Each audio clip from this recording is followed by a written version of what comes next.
Bom dia, pessoal. A gente vai tratar hoje da biofísica da respiração. E para falar sobre isso, né, coloquei aqui um pulmão, né? Então a gente vai para alguns prolegômenos, né? Quando a gente trata de respiração, a gente percebe que tem uma série de disciplinas que estão obviamente associadas com o trato respiratório. Então a gente tem a bioquímica, né? Se a gente lembrar as moléculas que compõem os tecidos, as moléculas que compõem os gases. Eu tenho a própria anatomia, que é extremamente importante para entender o funcionamento pulmonar. A histologia, que explica para a gente a constituição dos tecidos. E a fisiologia, que é meio, apesar de ser uma disciplina básica, ela é meio que uma disciplina que integra algumas das disciplinas anteriores que a gente já citou aí, né? E eu tenho, por fim, a biofísica. Então, esse esqueminha aqui, ele ilustra as principais disciplinas que estão relacionadas ao entendimento que a gente vai fazer e pode fazer em relação ao trato respiratório. Tá? Obviamente, nessa aula aqui, eu não vou tratar de aspectos anatômicos, bioquímicos, histológicos ou fisiológicos da respiração. A gente até precisa falar alguma coisa de cada uma delas, mas eu vou tentar me centrar nos aspectos biofísicos. Tá ok? E vocês, quando tiverem as outras disciplinas e a fisiologia, vocês vão fazer um grande fechamento sobre o funcionamento do trato respiratório. E para começar essa aula aqui, a gente tem que falar um pouco sobre tensão superficial, tá? Que é algo que vai ocorrer quando eu tenho duas substâncias em contato, né? Porque quando eu tenho duas substâncias em contato, eu tenho certas propriedades que se formam ali na interface entre elas. Tá? Então, se eu tiver líquido, líquido, líquido, gás, líquido sólido ou sólido gás, eu vou ter sempre um evento de tensão superficial. Tá? E essas propriedades aí, elas se devem, obviamente, às propriedades químicas e físicas das moléculas que compõem essas duas substâncias aí. Esse esqueminha aqui é um jeito da gente ilustrar de uma maneira bastante didática isso. Tá? Eu tenho aqui uma vasilha com um líquido e aqui em cima eu tenho o gás, que pode ser o ar atmosférico, por exemplo. Então, o que acontece? Em moléculas que estão aqui dentro, né, do líquido, elas estão com forças sendo exercidas sobre elas de outras moléculas em volta delas, tá? Como vocês estão vendo aqui. Então, o que ocorre? Se ela, por exemplo, sofrer atração de outras moléculas, ela vai sofrer atração em todas as direções e a tendência é que essas forças se anulem, né? Essa é uma situação um pouco diferente das moléculas que estão bem aqui na superfície. Ó. Por quê? Aqui na superfície, as moléculas elas vão sofrer uma força de atração aqui embaixo. Por quê? Porque ela está rodeada de moléculas embaixo dela. Mas ela não vai sofrer uma força de atração de moléculas aqui em cima, porque aqui em cima eu tenho outra composição. Né? Então, nessas moléculas da superfície, eu não tenho uma anulação das forças. Tá? Eu tenho, na verdade, uma atração das moléculas para dentro da substância, que é o que eu estou relatando aqui embaixo. Ó. Então, como consequência, né, a gente diz que as moléculas da superfície dessa substância, elas estão submetidas a uma força que não é nula e que mantém essas moléculas ligadas a essa substância. A gente vê com isso que existe uma energia potencial na superfície dessa interface aí entre duas substâncias e na física se convencionou chamar essa energia potencial que está na superfície em uma determinada área de tensão superficial, que é representada por essa letra grega aqui, que é o gama, tá? E é a mesma coisa que a energia potencial da superfície por unidade de área. Então a gente vai trabalhar com essa tensão superficial. Ela é mensurada por joules por metro quadrado ou newtons por metro, tá? E obviamente ela vai variar de acordo com a característica das substâncias que compõem esses elementos aí, essas duas substâncias que estão em contato e também com a temperatura ambiente. Tá? E aqui eu tenho um exemplo, né? Eu coloquei aqui um sólido embaixo, ele está aqui em contato com o ar e eu tenho uma gota de água aqui, ó, água, e eu tenho aqui mercúrio, né? Então aqui é uma gota de mercúrio. E reparem, eu tentei desenhar mais ou menos como elas ficam de fato, né? Quando uma gota de água cai numa superfície, ela tende a formar essa cúpula aqui. E quando uma gota de mercúrio cai numa superfície, ela não forma uma cúpula, ela fica meio ovalada, assim como se fosse um ovo de Páscoa, tá? O que está acontecendo aí? Por que a água fica de um jeito e por que o mercúrio fica de outro jeito? Vamos tentar entender isso aí, relacionando aí com a tensão superficial. Eu tenho aqui algo que a gente chama de ângulo de contato. Vamos trocar aqui a caneta. Ângulo de contato, que está aqui embaixo, né? Que é essa angulação aqui, né, na água e esta angulação aqui, ó, no mercúrio. Então, água e mercúrio. Então, reparem que essa angulação é bem diferente, né? De onde que vem esse ângulo de contato? Por que ele é tão diferente entre a água e o mercúrio, né? Ele vai variar conforme as forças de cada uma dessas substâncias, né? No caso da água, né, ou do mercúrio, eu vou falar genericamente aqui, eu tenho qualquer molécula que está nessa substância sofrendo a ação das forças de fora aqui, que estão na substância, mas estão ao lado dela aqui. Essa interação ela é chamada de forças de coesão. Tá? Então, qualquer pequena molécula que está aqui cercada por outras moléculas está sofrendo uma série de forças atrativas que vão formar o que a gente chama de forças de coesão.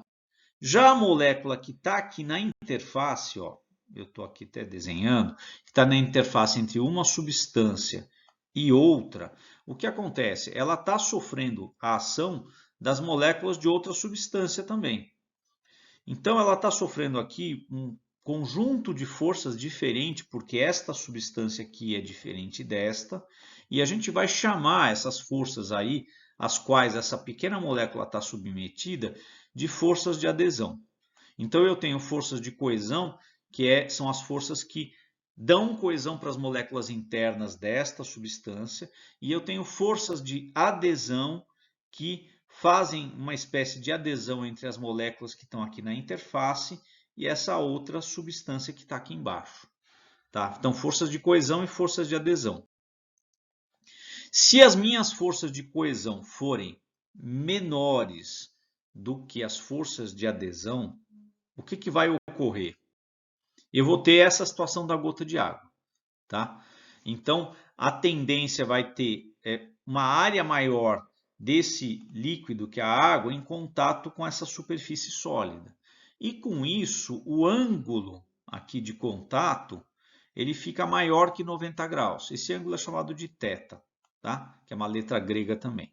Então, ele vai ficar maior que 90 graus. Tá?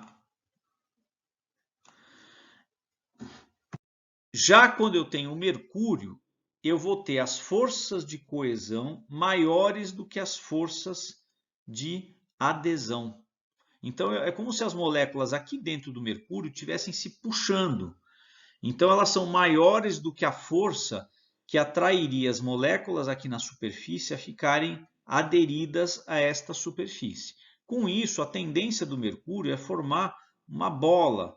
Tá? E esse ângulo aqui de contato ele vai ficar menor que 90 graus. Então, reparem as forças de coesão e adesão agindo aí. Tá? E aí a gente pode evoluir aqui para a questão da tensão superficial nos pulmões. Tá? Essa aqui é uma parte final do trato respiratório. Tá? Então, eu tenho aqui o bronquíolo terminal, que vai desembocar nos sacos alveolares, que são compostos de milhões aí de alvéolos. Né? E aí, o que é um alvéolo? É como se fosse uma bolha bem pequena, de 100 a 300 micrômetros. Só lembrando, né, o que é um micrômetro? É a milésima parte do milímetro. Então, Cada alvéolo ele tem em torno de 0,1 a 0,3 milímetros. Tá? E quando você reúne uma série de milhares de alvéolos, você vai ter um saco alveolar. Tá? A gente tem em torno de 300 milhões de alvéolos no pulmão de um ser humano, a título de comparação. Tá? E olha que interessante, a área de contato desses 300 milhões de alvéolos com o ambiente, ou seja, com o ar que está sendo inspirado, é da ordem de 75 metros quadrados. Tá? Então, olha que imensa superfície de contato que eu tenho aqui no pulmão. E essa rede de alvéolos aí, ela é irrigada por uma intensa rede capilar. Tá? Como a gente pode ver aqui, por exemplo, nesse corte em que eu tenho aqui veia, artéria, vaso linfático, ok, tem espaço intersticial e essas bolotinhas vermelhas que vocês estão vendo aqui são os capilares e aqui eu tenho os alvéolos. Então reparem como tem um número bastante grande de capilares, né, rodeando os alvéolos. Então é uma rede bastante densa aí de vascularização no pulmão, justamente para eu poder ter a troca gasosa. Aqui é uma microscopia eletrônica mostrando cada um desses buraquinhos como um capilar. Então, olha a densidade de capilares que a gente tem ali na região dos alvéolos. E por fim, né, o pulmão ele é um órgão que sofre uma expansão e uma retração. Então, eu tenho a inspiração do ar e eu tenho a expiração do ar. Tá? Então, ele tem que ter uma certa elasticidade. E essa elasticidade ela é dada pela própria elasticidade dos tecidos, especialmente da membrana epitelial, e ela também se relaciona com a tensão superficial. Então, é isso que a gente vai ver agora. Vamos lembrar que os pulmões eles não estão presos ali na cavidade torácica, mas eles estão boiando como se fosse numa piscina, né? Eles estão numa coisa que a gente chama cavidade pleural, que tem um líquido e eles boiam nesse líquido. Isso aqui é importante porque como o pulmão ele tem que se expandir e se retrair, ele estando nesse líquido, ele consegue fazer esse movimento com bastante liberdade. Tá? E aí a gente vai para os alvéolos. Então, essas bolotinhas que eu desenhei aqui são alvéolos, tá? E eu desenhei um P de pressão. Então, eu tenho uma pressão interna aqui dos alvéolos. E esse retângulo em volta aqui é a cavidade pleural, tá? Simbolicamente. Então, eu tenho pressão dentro do alvéolo e eu tenho pressão fora aqui, ó. Então, tem uma pressão de fora da cavidade pleural em cima dos alvéolos. Durante a inspiração, o que a gente observa? Dentro dos alvéolos eu tenho uma pressão de menos 3 milímetros de mercúrio e na cavidade pleural eu tenho uma pressão de menos 4 milímetros de mercúrio. Quando a gente olha dessa forma, a gente tem a impressão que existe somente uma diferença de pressão de 1 milímetro de mercúrio, tá? Mas não é bem assim. Tá? Aqui eu estou colocando a tensão superficial do fluido que compõe os alvéolos, 0,050 joules por metro quadrado. Tá? E aqui eu estou colocando o raio do alvéolo, né? Como um exemplo, 50 micrômetros. Essa formulinha aqui é a formulinha que relaciona a diferença de pressão, tá, de dentro do alvéolo para a parte externa aqui é a cavidade pleural, em relação à tensão superficial. Então, eu tenho pressão interna menos pressão externa é igual a 2 vezes a tensão superficial sobre o raio. Tá? Por isso que eu localizei essas medidas aqui. Quando a gente coloca esses dados na fórmula, eu tenho isto aqui, ó, 15 milímetros de mercúrio. Então, reparem, 15 milímetros de mercúrio é muito maior do que aquele 1 milímetro que a gente achava que seria a diferença de pressão. Por quê? Porque a tensão superficial ela influencia a pressão. Tá? E com uma pressão como essa, de 15 milímetros de mercúrio, né, eu preciso de algum mecanismo para reduzir essa pressão. Por quê? Porque senão os alvéolos vão colapsar. Eu tenho muito mais pressão e a tendência deles vai ser colabar, tá? Eles não vão conseguir se manter abertos. É isso que eu quero dizer com o colabamento. E para que não haja esse colabamento, esse colapso dos alvéolos, a evolução nos proviu com o quê? Com uma série de células aqui que secretam um conjunto de lipoproteínas que são chamadas de surfactantes, tá? Esses surfactantes, o que eles fazem? Eles diminuem a tensão superficial dos líquidos aqui do alvéolo. Ou seja, eu estou produzindo um conjunto de substâncias químicas que vai interferir em uma variável física, que é a tensão superficial, que se relaciona com a diferença de pressão. Então vamos ver como é que isso vai se dar. Esse esqueminha aqui está muito bonitinho, ele está mostrando o quê? Do lado esquerdo aqui eu tenho um alvéolo, tá? Aqui eu tenho um capilar, então até aqui está desenhado uma hemácia. Tá? Aqui eu tenho a parede do capilar, em azul a membrana basal das células desse capilar. Aqui para dentro pro alvéolo eu tenho as células aqui que compõem os alvéolos, que é o epitélio alveolar, e uma membrana basal correspondente. Então, ó, epitélio com membrana, endotélio do capilar com membrana. E existe um pequeno espaço intersticial aqui, ó. E do lado bem interno aqui do alvéolo eu tenho essa faixa verde, que é a camada de líquido surfactante. Então, quando a gente pega aqui a nossa fórmula, o que a gente observa? Ó, diferença de pressão, 2 vezes a tensão superficial sobre o raio. Tá?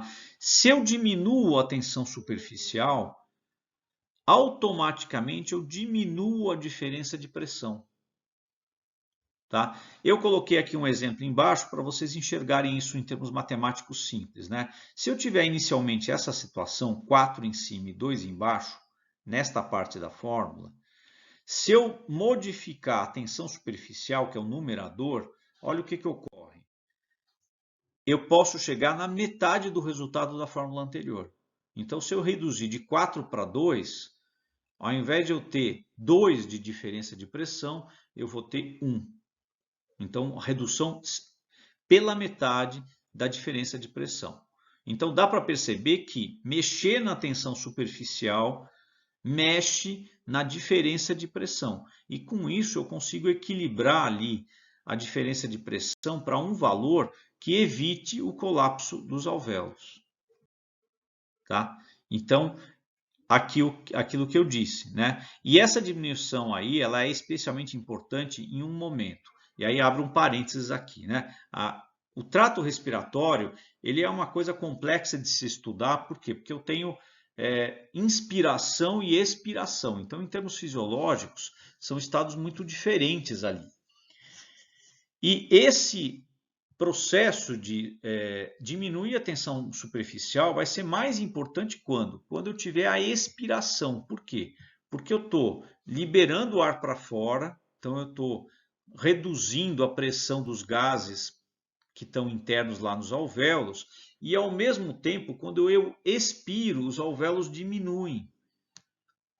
Então, quando eles diminuem, eu estou diminuindo o quê? O raio dos alvéolos. Então, na expiração, se eu não tiver uma forma de compensar, diminuindo o raio dos alvéolos, eu aumento a diferença de pressão, além de tudo. Tá? Que é o que eu estou colocando aqui. Ó. No final da expiração, o raio do alvéolo é mínimo. Portanto, na nossa fórmula, se eu diminuir o R aqui embaixo, eu aumento o valor final dessa fórmula. E aí eu estou, consequentemente, aumentando a diferença de pressão e favorecendo o colapso do alvéolo. Tá? Por isso que a gente tem os surfactantes, para eles fazerem uma compensação disso, e esta parte de cima ela vai estar alterada por conta dos surfactantes e eu não vou ter o colapso dos alvéolos. Esse tipo de coisa é até legal a gente exemplificar com algum tipo de patologia. A gente encontra na nossa espécie nos bebês prematuros. Quando você tem o nascimento de um bebê prematuro, o que ocorre? Primeiro que os alvéolos dele estão menores do que os alvéolos de uma criança que nasceu no período normal. Então ele tem um raio menor. A gente acabou de ver que se o raio for pequeno ou for menor que o normal, vamos dizer assim, eu tenho uma desvantagem em termos de diferença de pressão. E além disso, como ele nasceu prematuramente, aqui a formulinha lembrando, né? Como ele nasceu prematuramente, ele não tem ainda a produção de surfactante. Então ele não tem como mexer na tensão superficial. Então os bebês prematuros, se eles não forem devidamente acompanhados para evitar o colabamento, eu vou ter um quadro que chama síndrome da angústia respiratória por conta do colabamento dos alvéolos. E agora a gente passa para outro tópico, depois desse da tensão superficial, que é a parte de biofísica da troca de gases.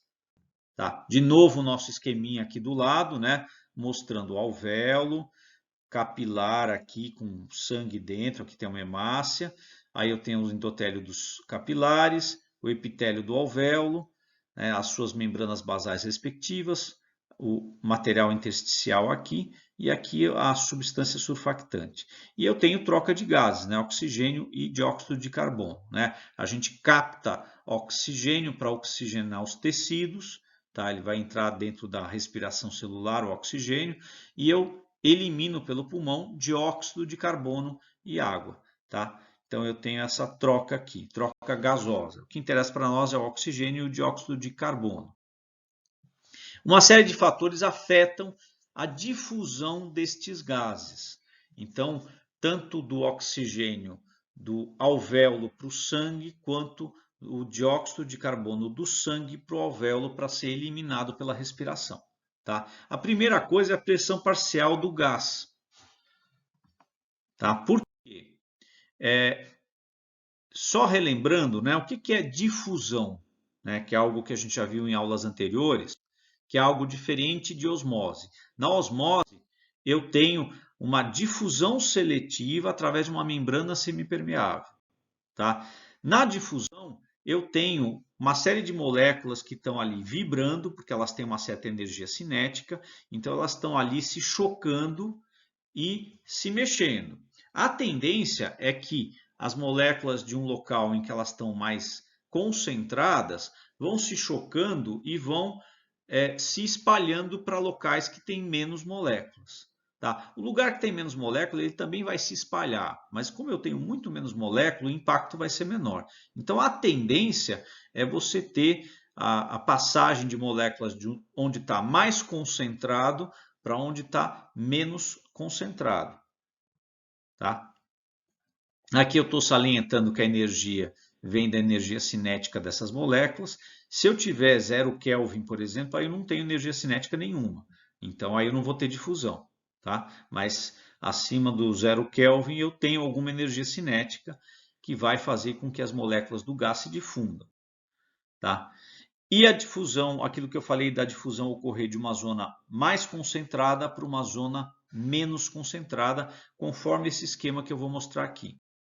Tá? Eu tenho um tubo, na parte esquerda aqui eu tenho uma grande concentração de moléculas de gás dissolvido, e na parte direita, baixa concentração. Então a tendência com o tempo é ter uma passagem de moléculas da esquerda para a direita, e um pouquinho só da direita para a esquerda, de tal forma que isso aqui vai tender ao equilíbrio. Tá? E aí a gente aproveita e revisa o tópico pressão, né, que é força sobre área, mas que, vamos discriminar aqui, né, a pressão aqui do gás nesse tubo é causado pelo impacto das moléculas na parede desse tubo. Tá? Isso é uma coisa mais ou menos evidente. Então, se a gente lembrar do alvéolo, a pressão dos gases ali no alvéolo, se eu pensar que o ar tem uma mistura de gases, eu tenho uma pressão final que é composta pela pressão parcial de vários dos gases que são componentes dessa mistura. Eu tenho muito nitrogênio no ar atmosférico e um tanto bom de oxigênio. Tá? Então, ó, cada gás contribui para a pressão total com uma proporção que está relacionada com a sua concentração. Tá? E aí a gente tem esse conceito de pressão parcial do gás.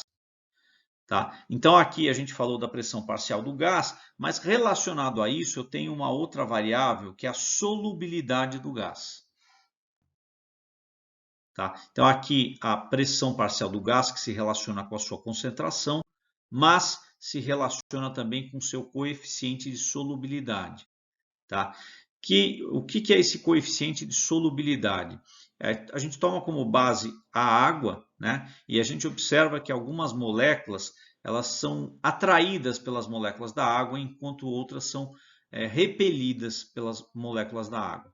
Com isso, a gente consegue traçar o potencial de ser solúvel em água de uma determinada substância. Tá? E a gente obtém essa fórmula aqui da física. Né? Então, em relação à pressão parcial do gás, ó, pressão parcial envolve concentração de gás dissolvido, algo que a gente já viu, e envolve o coeficiente de solubilidade desse gás. Tá? Só a título de ilustração, aqui é uma tabelinha com coeficiente de solubilidade de vários gases diferentes, como oxigênio e dióxido de carbono. Então, reparem, a pressão parcial do gás está intimamente relacionada com a solubilidade do gás. Ela entra na mesma forma. Eu coloquei aqui elas separadas por uma questão didática. Tá? E aí a gente tem a área de corte transversal, que seria uma espécie de superfície de contato. Tá? Isso aqui influencia a difusão gasosa. Se a gente lembrar a coisa que eu disse lá no começo, qual que era a área de contato do pulmão? 75 metros quadrados. É uma área simplesmente gigantesca. Então, a gente construiu no pulmão uma área enorme de contato justamente para que esta variável aqui seja super otimizada para eu ter a melhor troca gasosa possível. A outra coisa que influencia a difusão gasosa é, obviamente, a distância que os gases têm que percorrer. Quando a gente olha aqui no alvéolo, né, eu tenho uma distância mínima, ínfima. Por quê? Porque eu tenho a célula que faz parte da parede do capilar, que é finíssima. Né? É um capilarzinho que tem uma membrana basal. Eu tenho no alvéolo uma célula finíssima de epitélio, então essa célula que está aqui. E tem um pouquinho de interstício aqui. Então, a distância aqui é ínfima. Aliás, é por isso que os alvéolos têm essa delicadeza assim, em termos de mucosa ali para ter a troca gasosa. E por isso também que a gente vai ter tanto problema de invasão microbiana nos pulmões. Por quê? Porque esta pequena distância aqui, ela é muito facilmente vencida por uma série de patógenos. Eu preciso ter uma distância bem pequena para ter troca gasosa. Esse é um dos motivos. Efeito colateral disso, fica muito fácil um agente invadir aqui os alvéolos. Tá? Então, quando a gente vai olhar morte por doenças infecciosas, tanto de humanos quanto de animais, a gente vai ver que existe um grande número de infecções respiratórias. Né? Porque à medida que o sistema imunológico ele vai entrando em senescência, eu vou tendo as minhas defesas aqui do pulmão enfraquecidas e esta aqui é uma porta de entrada muito fácil para invasão. Muito mais fácil do que a pele e muito mais fácil mesmo do que o epitélio intestinal.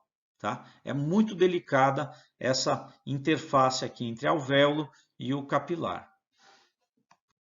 Outra coisa que influencia essa difusão é a temperatura e também o peso molecular do gás. Com isso, a gente chega ao fim desta aula aqui. Tá? Espero que vocês tenham tido uma visão global das questões biofísicas relacionadas à respiração. Tem uma testagem associada, como vocês já sabem, e na aula síncrona a gente discute aí os tópicos desta aula. Tá ok, gente? Então, até a aula síncrona.